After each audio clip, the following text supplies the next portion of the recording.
Et si l'argent n'était pas un problème, qu'est-ce que tu ferais? Tu fais quoi dans la vie? C'est la question qu'on pose à quelqu'un que tu viens de rencontrer de manière générale, non? Au bout d'un moment, c'est toujours le sujet qui va se présenter un peu genre small talk. Mais en Espagne, peut-être en Amérique latine, mais en tout cas en Espagne, la question qui se pose plus, c'est «¿A qué te dedicas?» Et «A qué te dedicas?» Moi, ça m'a pété le cerveau parce que ouais, en fait, c'est clairement ça qu'on veut en 2025. C'est pas seulement, tu fais quoi dans la vie au sens professionnel, mais c'est plutôt à quoi tu consacres ton temps, ton énergie, ton engagement. ¿A qué te dedicas? Dans la linguistique, dedicarse, ça implique en fait qu'il y a un engagement, un choix de vie. Ça implique quelque chose plus qui vient du cœur et pas seulement du revenu en fait. On peut le traduire par se dédier à quelque chose, par le service ou ce sentiment de devoir personnel, se consacrer. Tu vois, l'idée d'être destiné à, et donc ça renvoie à la notion de vocation, de l'amour de l'humain et de l'amour du travail, mais quelque chose qui naît de ton essence, de ton cœur, qui est fait avec générosité, abondance, sans forcément de regard sur le profit acquéri, le revenu acquéri, tu vois. Il y a cette notion d'offrir quelque chose à quelqu'un.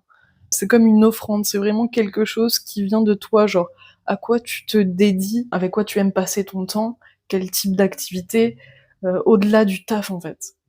Et je trouve que c'est hyper beau en fait, cette manière d'être intéressé par la personne au-delà du travail et donc au-delà du statut social, même si c'est pas forcément une question que l'on pose pour pouvoir établir, identifier le statut social de quelqu'un, bien évidemment. Mais la manière de générer, de présenter la question est très intéressante en fait. Ça montre qu'on est vraiment intéressé par qui est cette personne. Genre, qui es-tu au-delà de ton taf de cadre, tu vois? Enfin, genre, quelles sont tes passions, tu vois? Qu'est-ce qui anime ton cœur? Qu'est-ce qui anime ton âme?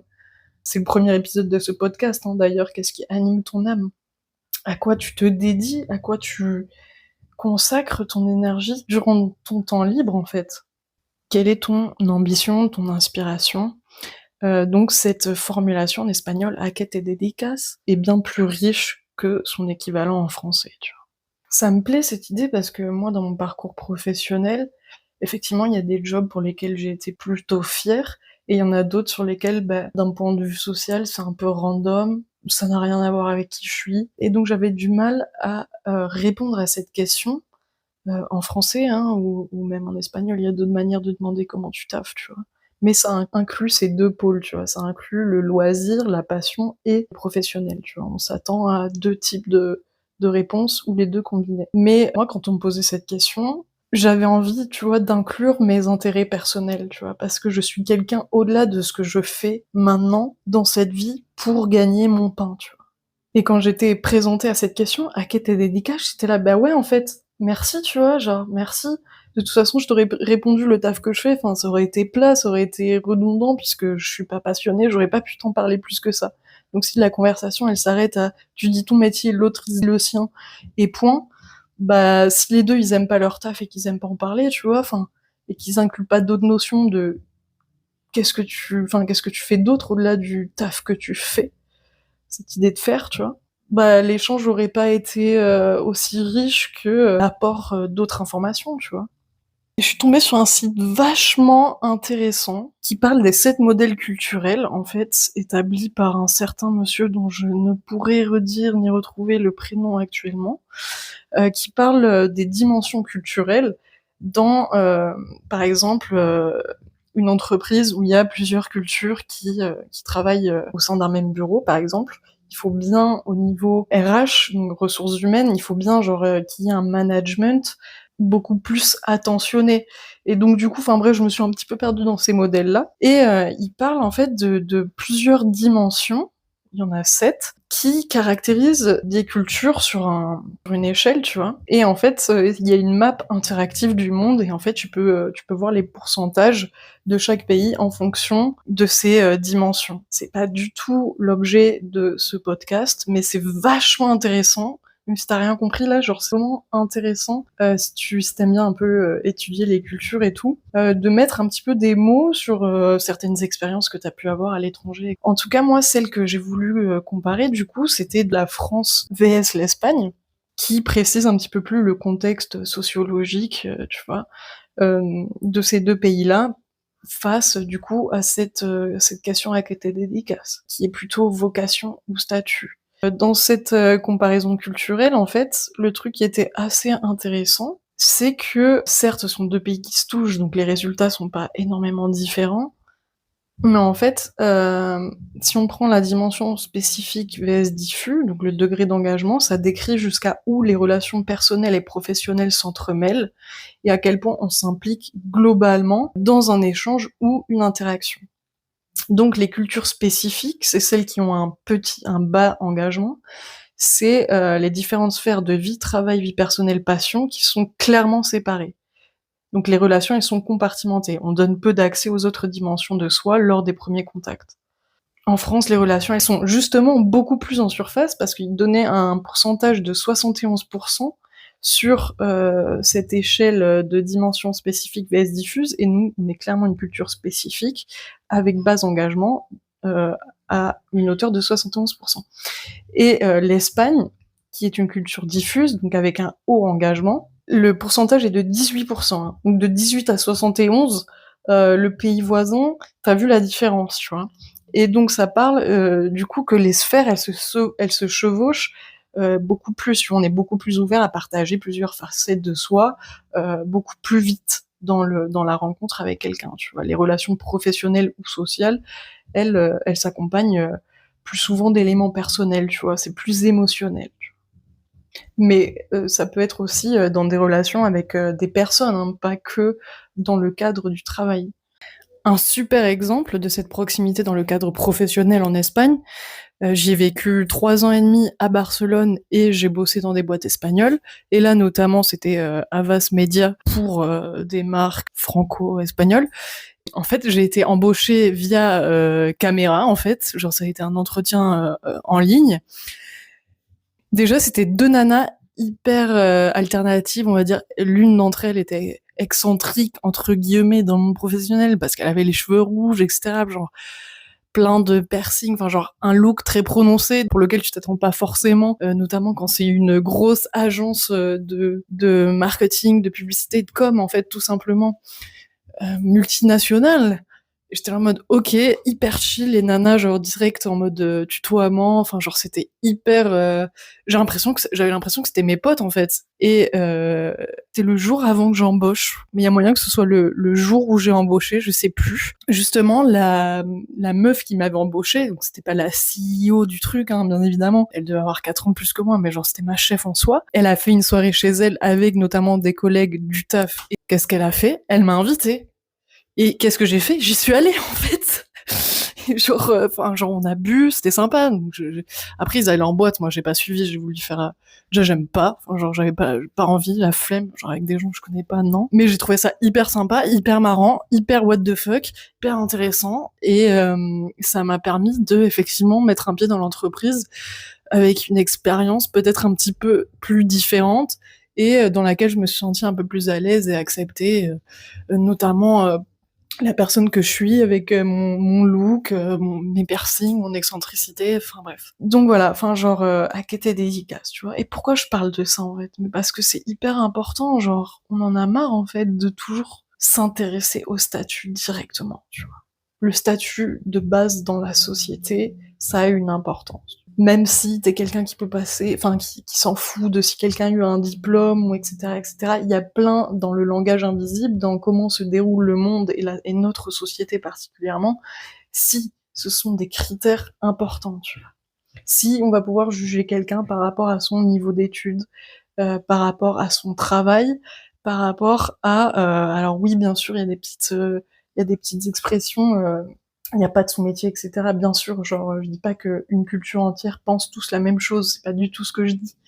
Je dis juste que, de manière générale, on n'est pas assez ouvert à rencontrer l'autre dans sa partie plus émotionnelle. Et on fait partie d'une culture qui est tout de même plutôt réservé sur, beaucoup d'aspects, notamment dans nos relations. On crée beaucoup d'étiquettes. Sur soi, sur les gens, sur sa valeur, sur sa motivation, si on produit assez ou si on produit pas assez, si ça fait plus de 2 ans que tu touches le chômage, si justement au contraire tu fais que bosser et tu parles que de ça, enfin il y a toujours des étiquettes qu'on se crée et qu'on crée sur les gens, tu vois? Et que les gens se créent pour nous, bah, en fonction de qui on leur montre en fait et de quelles sont leurs interprétations. Bref, tout ça pour dire que l'Espagne, oui, est une culture plus émotive où l'expression individuelle, elle est plus valorisée, en fait. Mais je trouve ça hyper important, en fait, de déjà commencer à poser cette question, tu vois, inclure cette question dans, un échange avec quelqu'un. Et quoi savoir répondre, en fait, quand toi aussi, tu dans le malot parce qu'on te pose une question et que tu pas fier de toi, ou que tu te sens mal, ou que tu peux de toi-même, rebondir et dire: «Bah, je me consacre, à ça, mais je fais aussi ça. Pour l'instant, je travaille dans blablabla, mais mes intérêts personnels, mais ma passion, mais moi je fais des recherches intenses sur tel ou tel sujet», tu vois? C'est pas parce qu'on te pose concrètement une question que t'es obligé de remplir avec le template, ce modèle, de réponse qu'on t'a saisi, tu obligé de le pré-remplir avec la réponse prémâchée, standard, je fais ça, OK, enfin genre c'est flat de ouf en fait. Donc ouais, encourager à aller au-delà du métier, tu vois? Parler de mission personnelle, de projet de vie, d'investissement relationnel, tu vois? Moi, je suis quelqu'un qui fait déjà par rapport à mon podcast, mais au-delà de ça, genre énormément de recherches théoriques sur plein de sujets. Je suis une étudiante de l'astrologie, ça fait plus de 10 ans maintenant, je m'y suis collée depuis le collège, enfin genre et ça n'arrête pas, tu vois? Donc ouais, je suis quelqu'un qui suis beaucoup derrière l'ordinateur, je lis beaucoup, je m'intéresse à plein de choses et c'est dommage de pas le mentionner, tu vois? Clairement, c'est vraiment dommage de pas le mentionner, en fait. Donc apporter une réponse alternative avec un sens plus profond, tu vois? Et toi aussi, être capable de poser ce type de questions. Parce que je trouve ça beau, en fait, et je trouve que ça mérite d'être posé pour faire la rencontre de quelqu'un, tu vois? De faire la rencontre sincère de quelqu'un. Un peu d'humain dans ce monde, une relation, pas virtuelle, pas, superficielle. Voilà, c'est une façon de sonder, à quoi la personne elle dédie son temps, tu vois? Ça peut être un étudiant de la vie, ça peut être, une travailleuse passionnée non rémunérée pour, plein de projets. Mais elle est caissière au Carrefour parce que pendant ce temps, elle doit payer ses factures. Ou que lui, il est plombier, mais à côté de ça, c'est un pianiste, avec 15 ans d'expérience, qui fait même des concerts de jazz, tu vois? Ça peut être plein de choses. Ça peut être vraiment plein de choses. Parce que ouais, il y a plein de gens, je dirais même la majeure partie des gens, ne font pas un travail qui résonne, qui sont en cohérence avec leurs âmes, tu vois? Tu peux juste même poser la question, genre: «Qu'est-ce que tu ferais de ta vie si le dinero si le dinero si l'argent, n'était pas une question?» tu vois? Ah là là, et si l'argent n'était pas un problème, qu'est-ce que tu ferais? Qu'est-ce que tu ferais? Tu es sûrement quelqu'un qui se dédie à plein de choses pour lesquelles peut-être tu ne vois pas encore la valeur ou le temps, que tu passes, alors que c'est clairement un investissement, en fait. Qu'est-ce que tu ferais si l'argent n'était pas un problème? À quoi tu te dédies? C'est hyper intéressant. On est toujours souvent entouré par ces statuts sociaux qui sont inconscients ou non, mais sur lesquels on va quand même créer une sorte de grille d'évaluation.